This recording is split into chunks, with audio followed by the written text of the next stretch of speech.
What if the person you trusted most confessed they wanted a child, but not with your genes? This is not just a story about betrayal. It's about a husband who gave his heart, only to discover his wife's shocking secret. Stay with us, because what begins as a marriage built on hope will spiral into one of the most devastating revelations you've ever heard. And before we dive in, make sure you're part of our community. Subscribe to Cheating Stories 7, leave a like, and share your thoughts in the comments. Now, let's step into this heartbreaking story. She wanted a baby with better genes but lost her husband instead. Daniel grew up in a neighborhood where summers meant scraped knees, fireflies blinking at dusk, and laughter echoing down the block. The kind of laughter only children understand. Rachel was always there beside him, his partner in mischief, the girl who raced him barefoot on hot pavement and traded marbles as if they were priceless treasures. Even at 12, Daniel sensed there was something luminous about her, though he lacked the words to name it. When Rachel's family moved away the summer he turned 15, it felt as if someone had switched off the light on an entire chapter of his life. He tucked her memory away, pressing it flat like an old photograph he thought he would never unfold again. 15 years later, fate rolled back into his life disguised as a sputtering sedan, coughing smoke in front of his auto shop. When the driver's door opened, time folded on itself. Rachel stepped out in a pencil skirt with a faculty lanyard around her neck, her hair swept up in a way that looked professional yet careless. The sight knocked the air from Daniel's lungs. Recognition was instant, the tilt of her smile, the cadence of his name on her lips perfectly preserved. At first, their reunion was cautious, polite. She needed a mechanic. He provided the service. But coffee after the repair turned into dinner, and dinner into a ritual neither wanted to break. Conversations flowed easily. Rachel quoted studies, shared anecdotes from her students, and dissected ideas the way others dissect films. Daniel, grease-stained and grounded in practical work, often felt clumsy beside her brilliance. Yet to his surprise, she seemed drawn to the contrast. She told him she found comfort in his steadiness, in the way he noticed life's smaller details, the hum of an engine, the rhythm of tools neatly arranged. One evening, as they lingered over a second pot of coffee, childhood truths spilled out. Daniel admitted he always craved a life that was small but sturdy, something reliable, a home without chaos. Rachel countered that mediocrity was her greatest fear, that she had always chased brilliance even if it burned. They laughed, but beneath that laughter was a truth neither could ignore. They were different, yet complementary, mismatched puzzle pieces that still managed to lock together. Months passed in a blur of shared routines.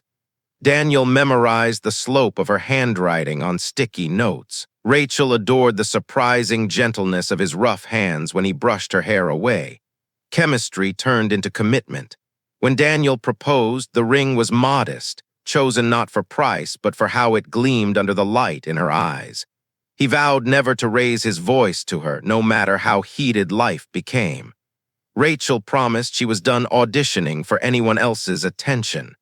Their wedding was intimate, twinkle lights strung across a backyard, a supermarket cake with shaky lettering, vows whispered like spells meant to bind them against time. That night, when guests had gone, Daniel lay awake watching Rachel sleep, her face softened by moonlight. For the first time, he felt truly chosen, anchored by a love he believed could withstand anything. But some hungers never vanish. They simply wait, quiet and patient, for the right season to bloom again. For now, though, the future seemed simple and bright. 2 toothbrushes by the sink, one shared drawer, and the certainty that love was enough to build upon. The first year of marriage unfolded itself like a promise woven into daily rituals. On Sundays, Daniel simmered tomato sauce low and patient, tasting with the same concentration he used on timing belts. Rachel graded essays at the kitchen table, red pen tapping as she lectured the quiet room about motivation, about the gap between potential and outcome. He listened from the stove, adding basil when she said it smelled like summer, inserting questions the way you slip a shim beneath a wobbly chair. They learned each other's rhythms, her quick, analytical leaps, his steady, methodical returns. Even their first real fight over laundry left in the washer too long became a foundation. Voices lifted, then froze. Daniel steadied himself against the counter. "I don't want yelling to be part of us," he said. Rachel exhaled, nodded, and together they drafted a rule. No shouting, not even for emphasis. Every disagreement would remain a conversation, however intense, with pauses for water and clean sentences. They tested it that very night, and to their surprise, it worked. Quiet became a covenant. When talk turned to children, the alignment startled them. Neither wanted to wait for perfect milestones. "We'll grow as they grow," Rachel said, curling her fingers around a mug. Daniel pictured small boots by the door, a car seat in his truck, a life scaled for 3. They began trying without fanfare. The first missed period felt like a secret celebration. Ginger ale poured into champagne flutes, a playlist labeled October Baby as if naming could conjure a rival. The test was negative. They laughed, made jokes about statistics, and tried again. Pregnancy finally appeared one morning like a quiet sunrise. They spoke softly, the way people do in museums. Rachel searched for vitamins and guidelines. Daniel polished the house as if shining counters could protect a heartbeat. But betrayal of the body came swiftly. The story ended in blood and bright hospital lights. Professionals delivered practiced kindness, sending them home with paperwork and silence that rearranged their furniture. Daniel recalibrated through action. Groceries, laundry, soups at midnight. He avoided research, but read every flicker of Rachel's face. She grew sharper, quieter, filling notebooks with graphs, downloading apps that turned their kitchen into a chart. At school, she praised her best students with fervor that unsettled her colleagues. "Excellence should be contagious," she said at dinner, as though excellence were a vaccine. They tried again. The second pregnancy ended almost before it began. Rachel cried without sound, silent grief that cut deeper than wailing. Daniel stroked her hair, whispering, "Some stories take longer to write." He chose the word carefully because stories can be blamed in ways people cannot. Grief taught them a private dialect. They learned what not to say, what silences to hold. Rachel traced the word legacy on her coffee mug like she could will it into permanence. She walked each night counting steps, her voice carrying vows to the universe. Maybe environment can out-argue biology. Daniel kissed her temple and said softly, "We'll give our child both." At night, they leaned on the no-yelling rule like scaffolding. It kept them suspended above despair. When friends announced pregnancies, they smiled sincerely, then lingered in the car before going inside. Daniel kept being ballast, predictable, patient, steady. He did not notice how hope, when mixed with shame, began fermenting into a doctrine. Rachel stopped saying "if we have a child" and started saying "when." Months slipped by like pages turned too carefully. Daniel perfected his sauce. Rachel built spreadsheets that looked like weather maps. They practiced patience as athletes practice pain, quietly with discipline, eyes fixed on a finish line they could not see. They moved forward anyway because forward was the only direction that didn't feel like surrender. Yet somewhere between the simmering pasta and the red pen tapping on essays, the first hairline cracks began to form. Cracks invisible at first, waiting for the light of truth to find them. The third time did not announce itself with nausea or cravings. It came quietly. Rachel's period was late, but she blamed stress. Weeks passed. Only when fatigue clung to her like a second skin did she finally take a test. The faint second line bloomed fragile but undeniable. That evening she told Daniel, her voice trembling between hope and fear. Silence stretched before relief burst from him like a tidal wave. He wrapped her in his arms, laughing and crying at once, as though the universe had finally remembered their address. For the first time in years, the air inside their house felt like oxygen rather than weight. From that day forward, life reorganized around one central mission: protect the baby. A handwritten list appeared on the refrigerator, bullet points multiplying each week. Supplements, hydration reminders, doctor's appointments, no heavy lifting, no stress. Rachel took a formal leave from teaching after her first trimester, insisting she wanted to give the baby the best chance. Daniel embraced the role of caretaker with devotion bordering on ritual. He became the axis of their small universe, cooking every meal, folding laundry with exaggerated care, even choosing soft music he believed might soothe the child growing inside her. Each night, he knelt by Rachel's belly, pressing his ear against her skin. He whispered promises of bikes, bedtime stories, and the steadfast love of a father who never disappears. When the ultrasound revealed a boy, Daniel's joy spilled over. He bought a tiny denim jacket and hid it deep in the closet, a secret talisman against bad luck. Rachel glowed, radiant in ways Daniel had never seen. But sometimes her gaze drifted elsewhere, her expression sharpening as if tuned to a frequency beyond his reach. Her conversations tilted toward ideas of optimization, genetic potential, and brilliance. She joked about their son breezing through calculus, dazzling teachers, earning scholarships with ease. Daniel nodded, not because IQ scores mattered to him, but because her smile mattered more than any argument. Yet at night, while Daniel slept with a protective hand on her stomach, Rachel scrolled endlessly.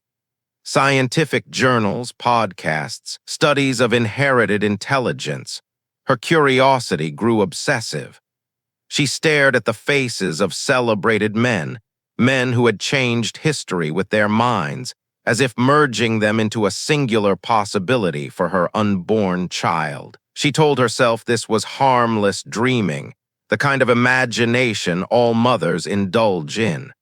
But deep down, her dreams were crystallizing into something more specific. The future she envisioned was not Daniel's.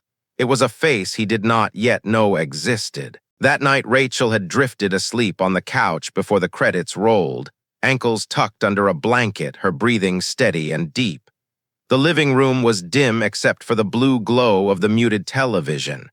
Daniel moved softly, stacking dishes, sweeping crumbs into his palm, ferrying them to the sink. For the first time in months, he felt calm, almost grateful for this ordinary evening. Then her phone chimed. Once, then again, and again. A steady rhythm, too insistent to ignore. At first, Daniel only meant to silence it so she could rest. But when the screen lit up under his hand, his thumb hesitated. The preview glared at him. How's our little genius tonight? Another ping followed, an image of a lab notebook, a pair of sharp knuckles in the frame. The contact name was nothing but a red heart. Not a name, just possession dressed as affection. Daniel's chest tightened. His breath stumbled. A memory surfaced. Rachel once mentioning a scientist she admired. A casual name dropped over coffee. Dr. Adrian Cole, a man whose TED talk she praised in passing, the way one mentions the weather. Hands trembling, Daniel unlocked the phone with her fingerprint, still stored there, still a token of trust she once insisted upon. The screen dissolved into a river of messages. Ultrasound photos captioned our boy, reminders about vitamins, doting questions about sleep and stress. Intimacy so familiar it was horrifying. He scrolled further. Instagram mirrored the betrayal, inside jokes, conference snapshots, articles celebrating Adrian's accolades. Then in the direct messages, an image impossible to misinterpret, indecent, territorial, a claim laid bare. Daniel read until the words blurred. The humiliation was sharp, metallic. Every kindness he had poured into her pregnancies, massaging swollen calves, whispering promises to a child he prayed for, now re-scripted with Adrian as the rightful father, the chosen confidant. He pressed his hand against the tiny denim jacket folded in the closet, and suddenly it felt like a mockery. A monument to dreams stolen mid-construction. By 3 a.m., Daniel had packed a duffel, work boots, shaving kit, and that jacket he could no longer bear to see. Silence wrapped the house as he walked out the door. His truck carved thin tunnels of clarity through the night, headlights sweeping across empty roads. He drove until he reached his friend Mark's spare room, walls blank, no history, no betrayal. He lay awake, staring at the ceiling, remembering the vow he had once made never to raise his voice at Rachel. Now he understood. Silence could be louder than rage. As dawn crept in, Daniel scrolled through Adrian's public life, conference speeches, family photos with his wife Emily and their children, awards lined up like medals of virtue. The geometry of betrayal grew precise. This was not just an affair, it was architecture. It was theft of fatherhood, of trust, of the life Daniel had been building brick by brick. And in that realization, his course sharpened. Leaving was not enough. He would not disappear quietly, erased from his own story. He needed truth, undeniable and unflinching. Truth that would break the scaffolding of lies and make space for something real, even if it left rubble behind. For 4 days, Daniel moved through life like a ghost who had walked off his own stage mid-scene. He told his boss he needed time for family issues, and the words tasted bitter, because for once they weren't an excuse but a truth too raw to detail. Mark, his oldest friend, offered a room without questions. The spare bed smelled faintly of detergent and paint. The fridge was stocked with the kind of basics that told Daniel Mark understood grief could make a man forget to eat. Daniel drifted through the hours, his body present but his mind orbiting somewhere else. He could not rest, yet he could not speak. Nights became battlegrounds. He dreamed of a faceless boy calling someone else daddy. Laughter turned to a howl that ripped him awake, heart pounding, throat tight. In those sleepless hours, he turned to the only thing he could control, investigation. He built a new account online and began tracing Adrian Cole's digital footprints. Conference photographs, tagged dinners, articles praising his brilliance. Each piece polished, curated, another trophy in Adrian's self-made museum. Beneath the sheen, Daniel saw fragments that made his stomach twist. A birthday post from Emily Cole, Adrian's wife, tender enough to make cynics believe in love. Her smile looked honest in ways Rachel's had long ago stopped being. Daniel studied her face through the screen. Emily radiated calm, carrying kindness even through pixels. The contrast was brutal. Side by side, Rachel's brilliance now looked like hunger, sharp, consuming, never satisfied. Piece by piece, Daniel assembled the architecture of betrayal. Screenshots filled folders, meticulously labeled with timestamps and context. Every overlap, every pattern, every late-night message aligned perfectly with Adrian's conferences and travels. The precision was maddening, yet clarifying. He drafted message after message to Emily, some venomous, some apologetic, all unsent. Finally, he chose clarity stripped bare. I believe your husband is involved with my wife. I have documentation. If you wish to see it, I will share. Then came the hardest part, waiting. Days stretched long. Daniel filled silence with lists titled practical. One column read, paternity test. Another, separate finances. Another, what to do with the house. Each word was scaffolding for a future he had never wanted to build. By the third night, the silence pressed so hard he considered driving back, shaking Rachel awake, demanding answers until her voice cracked. But he remembered his vow not to let rage disguise itself as justice. He would act with clarity, not violence. On the 4th afternoon, his phone buzzed. Emily's reply was short, measured, but he could hear the fracture beneath her restraint. She asked to meet. She did not deny, she did not defend. She wanted the truth, face to face. Daniel sat with her message for a long while, torn between cruelty and mercy. Was he cruel for breaking her world open, or kind for refusing to let her lie blind? At last, he understood cruelty was the wrong word. Only clarity mattered. They chose a public park for the meeting. Benches worn smooth by years of weather, children chasing pigeons, joggers tracing loops around the trees. Bad news, Daniel thought, felt less predatory under daylight. Truth could almost pass for something ordinary if spoken where life went on around it. He arrived first, a folder tucked under his arm, heavy as iron. Inside lay the evidence, screenshots, dates, photographs, an entire story neither of them had asked to inherit. He sat stiff on the bench, rehearsing silence more than words. Emily appeared 10 minutes later. She wore jeans and a cardigan, clothes chosen for invisibility, but her eyes betrayed the tremor of someone who had practiced composure too long. In her hand was a notebook bent at the corner, a pen tucked in its spiral. She greeted him with a nod, like strangers acknowledging a shared appointment they both wished to avoid. Daniel opened the folder, laying its contents between them like scripture.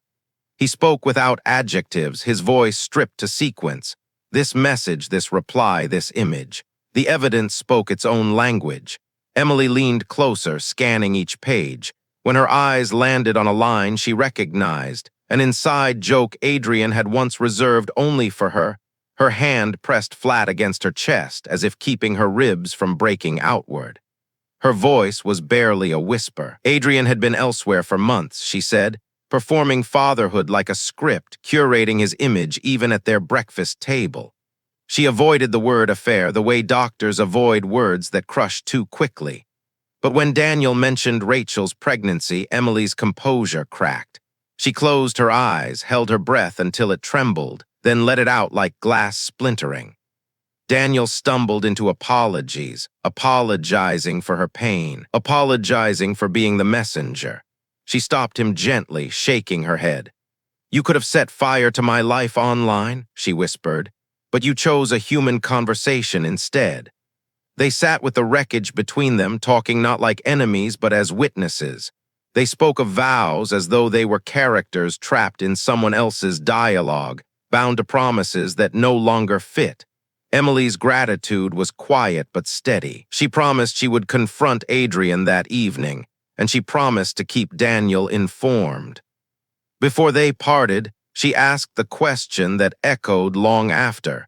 "When did you first notice the story changing, and why didn't you say it out loud?" Daniel thought of Rachel's new language about optimization, of how her laughter stopped reaching her eyes, of how silence had seemed easier than breaking the spell. He did not answer. Silence had already said too much. Emily touched his arm before leaving, not a gesture of romance but solidarity. It was the touch of someone who knew the unique loneliness of being replaced while still present. They parted with a pact. The next steps would be measured, not theatrical.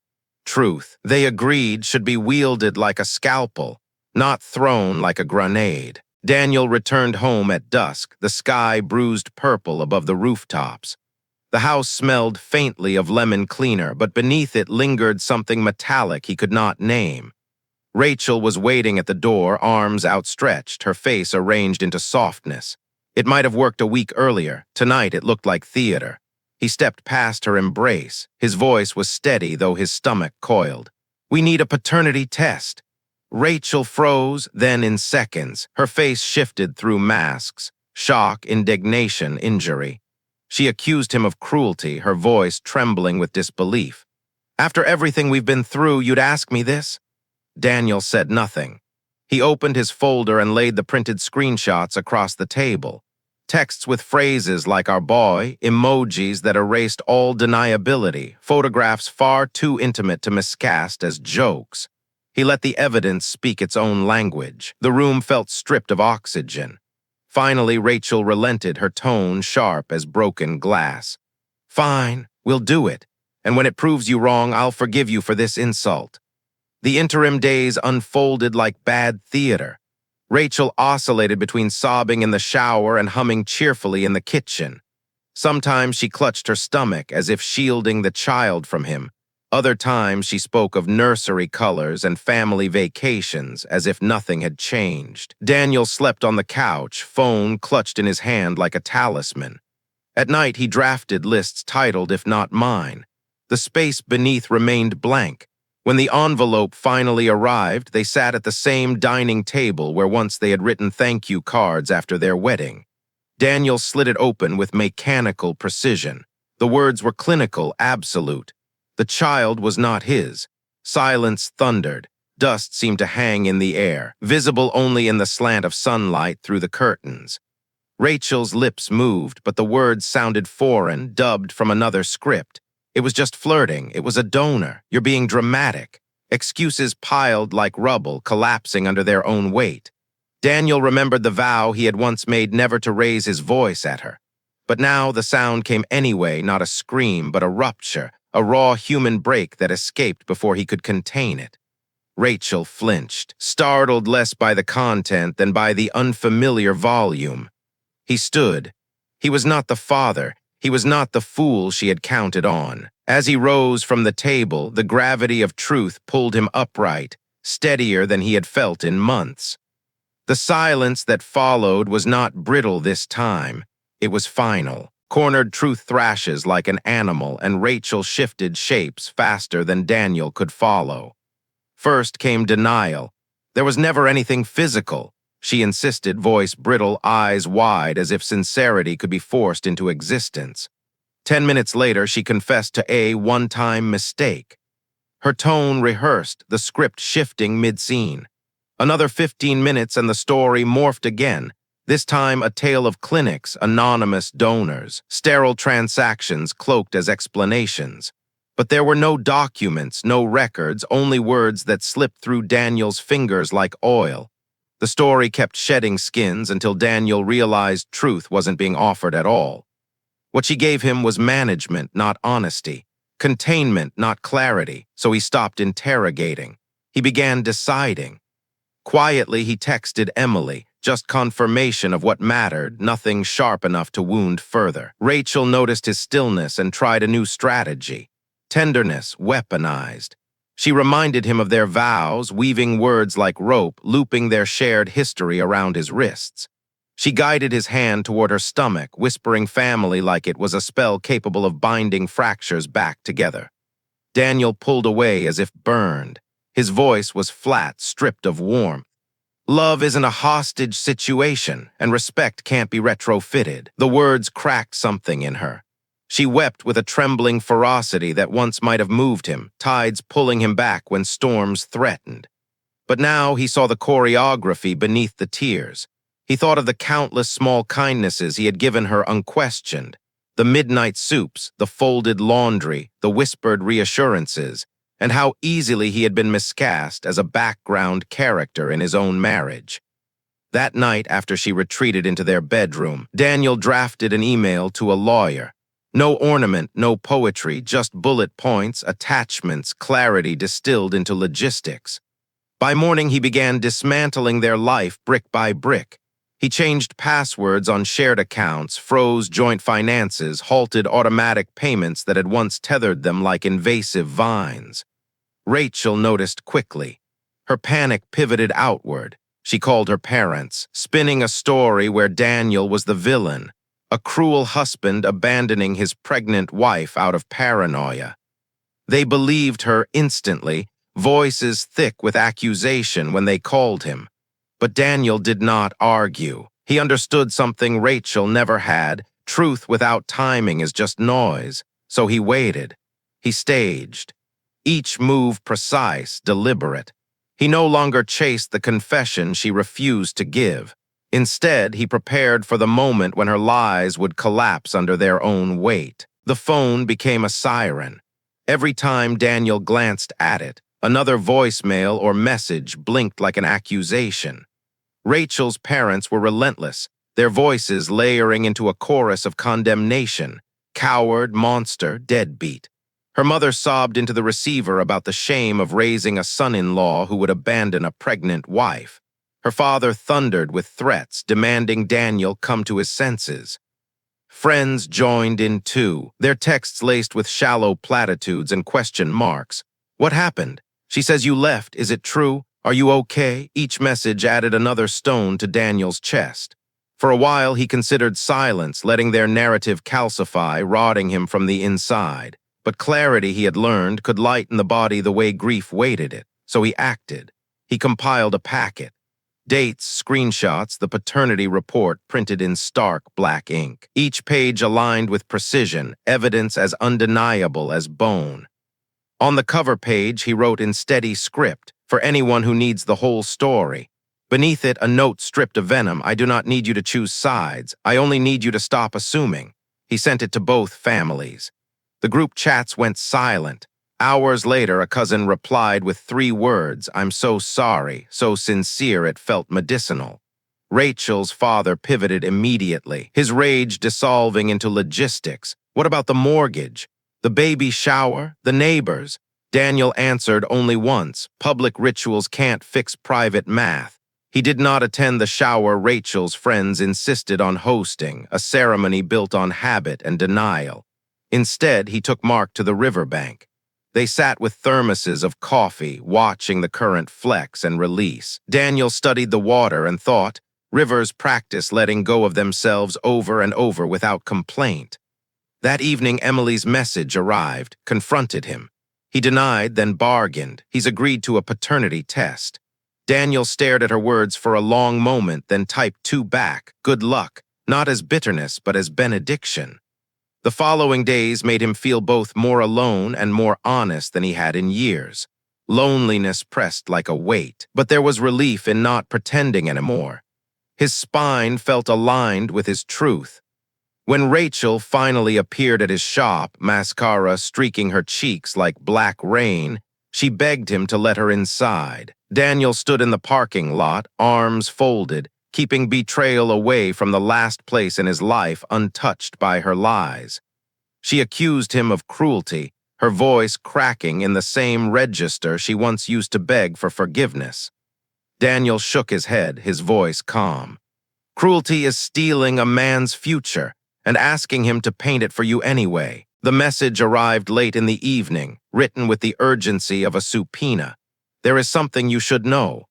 Daniel almost ignored it. His body was too tired for fresh wounds, but curiosity outran his resistance. By morning, he was seated in a diner that smelled of butter and regret, its booth sticky with decades of confessions no one had asked to hear. Across from him sat a man he vaguely recognized, a former colleague of Rachel's. The man stirred his coffee too long before sliding his phone across the table. On the screen played a shaky video, Rachel at a school event, laughing too intimately, leaning toward a man in the shadows. His hand lingered on her sleeve longer than professionalism allowed, and she did not pull away.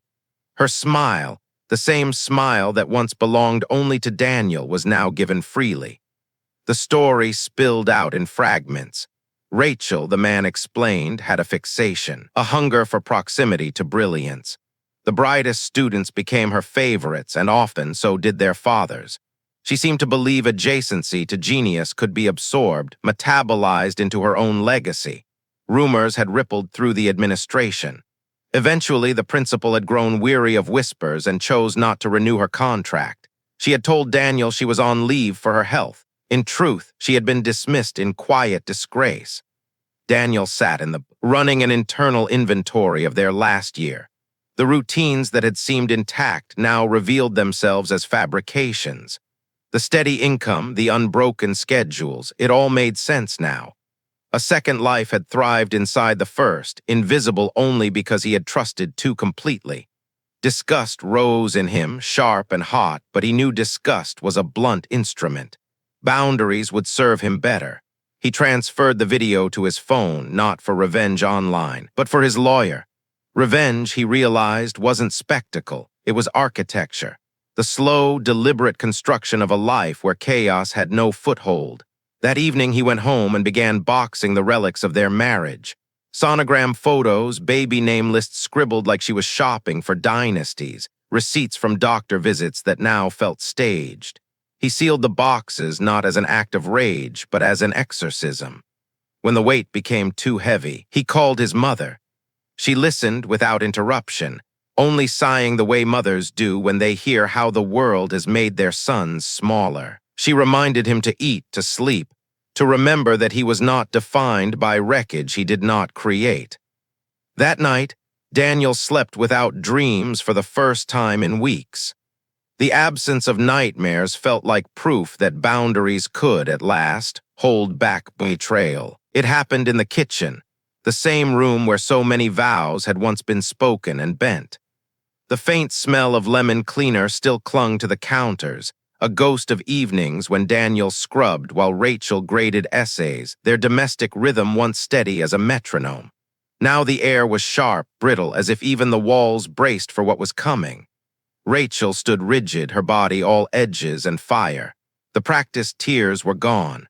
Her eyes no longer shimmered with pleas. They blazed with something harder, almost triumphant.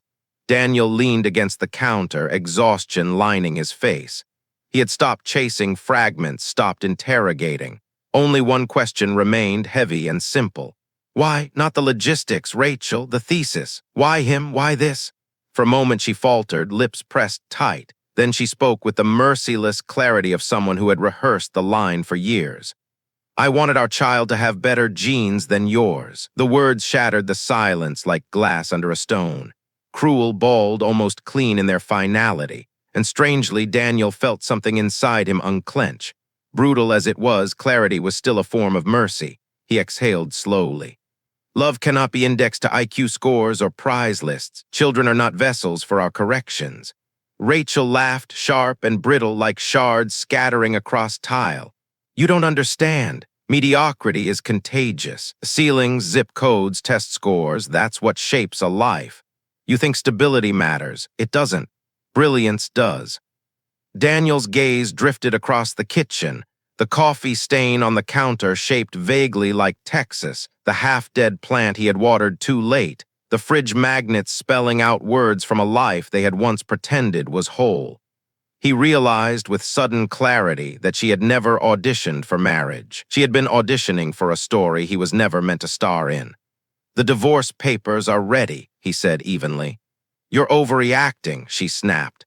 Men leave, then they come back. Reality is expensive, Daniel, you'll see. His reply was quiet, resolute. I'd rather be poor than counterfeit. For once, there was no performance of tenderness, no explosion of rage, just two people standing inside a sentence that would not bend. She glared at him, daring him to argue. He had nothing left to give words to. Daniel walked out. He did not slam the door. He would not give this moment the sound it didn't deserve. Emily was the one who demanded the paternity test. Her voice was calm, the kind of calm that had soothed clients in her therapy office countless times, but Daniel could imagine the tremor in her hands as she asked. Adrian agreed with the air of a martyr, as though compliance might restore his dignity. He framed it as duty, as proof of innocence. He forgot that consent does not erase betrayal. The results arrived a week later, clinical, absolute. Adrian was not the father, biologically exonerated, ethically condemned. The implication was worse than guilt. There were others, faceless and unnamed, each one a shadow over the child Rachel carried. Emily did not scream, did not break dishes or curse God. She delivered consequences in complete sentences, the way she had always taught others to set boundaries. I will not be your biographer. I will not be your alibi, she told him. Then she packed a suitcase, measured, efficient, without theatrics, and drove to her sister's house. Daniel learned of the outcome by text, not his. Thank you for telling me. Be well. The brevity carried a dignity he admired. He replied in kind, I'm sorry. Thank you for your honesty. Gratitude tasted like ash, but it was the only currency left between them. Meanwhile, Rachel's story began to collapse under its own weight. Paranoia sharpened her voice. She called Daniel late at night, offering bargains to the wrong man, her desperation spilling through the line. She pleaded that Adrian was out of the picture, but insisted love was complicated. Daniel interrupted, his tone stripped of tenderness. Love is not R&D. It isn't research and development. It's not a trial run. Then he steered the conversation back to escrow dates and account separations, dismantling drama into business. Adrian, perhaps desperate to reclaim some control, attempted a limp apology through email. Mistakes were made. Boundaries were blurred. I never intended harm, passive verbs, accidental sentences. Daniel deleted it without replying. Some words he knew did not deserve oxygen. In the quiet that followed, he noticed something surprising. His life, though bruised and altered, was beginning to expand in the spaces Rachel once occupied. He rose early, stayed late at the shop, finding comfort in the honesty of machines. Metal did not lie. Stress points revealed themselves, fractures whispered where they wanted to break. With steel, you could weld. With engines, you could repair. One evening, grease still on his hands, Daniel thought of his marriage as a chassis too compromised to ever be safe again. It was not rage that filled him now, but clarity. Cold, heavy, certain. Daniel's lawyer worked with the precision of a surgeon. Efficient but never predatory, she guided him through each step with the calm of someone who had seen hundreds of broken vows before. Petitions were filed, interim agreements drafted, court dates penciled neatly onto calendars. The practical descended like weather, inevitable, cleansing, indifferent to heartbreak. Rachel resisted with the same defiance she had wielded in every confrontation. At first she refused to sign anything, invoking destiny and biology, clinging to the myth of sunk costs. "We've invested too much to throw this away," she cried, as though marriage were a business venture rather than a covenant long since broken. She spoke of fate, of bloodlines, of how love isn't meant to be perfect. Daniel listened but did not argue. He had learned that logic could not reach her, and that arguments with Rachel were less about truth than delay. When her parents discovered the latest revelation, that paternity was no longer a single answer but a rotating question, they retreated into silence. Not the dramatic exile Rachel had expected, but something quieter, more devastating. Financial help withdrawn, calls left unanswered, family gatherings suddenly booked. Their withdrawal was a verdict harsher than any Daniel could deliver. Rachel oscillated between fury and supplication. One day she spat venom into his voicemail, accusing him of destroying her future. The next, she texted with saccharine sweetness, messages beginning with remember and ending with please. Daniel replied only when the subject was property or dates. Compassion, he reminded himself, was not the same as access. He began moving his tools from the garage they once shared into a small rental. The carpet was worn, the light unflattering, but it was his. He slept through the night twice in a row, something he had not done in months. The absence of her chaos was more healing than any apology could have been. When Rachel finally signed the divorce papers, it was with the grand resignation of someone who had misread her leverage. She declared that Daniel had ruined her life. He thought but did not say that people ruin themselves with the stories they choose to serve. His lawyer emailed the stamped decree. It arrived in his inbox like a quiet bell, a signal no one else would hear but him. Daniel still drove to the courthouse, sat in his truck in the parking lot, and let the fact of freedom seep into his body inch by inch. It didn't arrive like a flood. It came like sunlight warming metal, slow, steady, undeniable. Fallout did not arrive with fireworks. It crept in disguised as errands. Rachel's carefully woven image began to fray in ways insultingly mundane. The job she had claimed to be pausing quietly vanished. Her contract was not renewed, and no school wanted to touch the rumors curling around her name. Professional references evaporated. Friends who once admired her intelligence now whispered, their loyalty dissolving into self-preservation. One of her most loyal allies, someone who had once defended her fiercely, shifted roles. That friend became a historian, cataloging her missteps like entries in a cautionary reel, the kind colleagues share with a blend of pity and derision. Rachel fought back with curation. She posted photographs of the baby's room online, a neutral color palette, tiny shoes lined up in perfect rows, 4 unread parenting books stacked like props. But pictures could not reverse gravity. Reputation once shattered falls without mercy. Daniel did not monitor her feeds. He had no appetite for spectacle. His focus turned toward building something that carried actual weight. On weekends, he took small engine jobs, then bigger ones. Mark introduced him to a neighbor who owned a fleet of vehicles, and suddenly Daniel had a waiting list. Demand grew. He learned to say no when schedules overflowed, a skill he had never practiced in marriage. He hired an apprentice, a young man eager but unsure. Daniel taught him how to feel the spin of a bearing with closed eyes. "Listen," he said, "metal will tell you the truth if you let it." Loneliness still flared sometimes, sharp as static. But Daniel no longer mistook it for fate. When the ache pressed too hard, he called Mark, visited his mother, or sat by the river counting boats sliding downstream. The water reminded him that forward was the only natural direction. Though legally free, Daniel still sent money he was not obligated to send, prenatal expenses once budgeted together. Not out of love for Rachel, but because he refused to let betrayal teach him stinginess. He wrote down a rule in the notebook he now carried everywhere. I do not finance illusions, including my own. At night, he sometimes imagined a boy he would never meet. Not with longing, but with quiet wishes, that wherever that child's paternity landed, he would have a decent father, someone who would not abandon him to the coldness of ambition. Forgiveness was not yet possible, not for Rachel, not for Adrian, not even for himself. But he stopped punishing himself for staying as long as he did. Regret became less of a chain, more of a scar. The future did not feel shiny or miraculous. It felt workable. And Daniel realized workable was its own kind of victory. Months later, Daniel woke before his alarm. Not startled, not restless, just awake.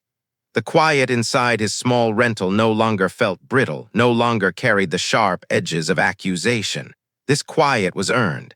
He brewed coffee, opened the windows, and let the breeze move through the rooms as though new air could overwrite the old script. He no longer rehearsed conversations with ghosts.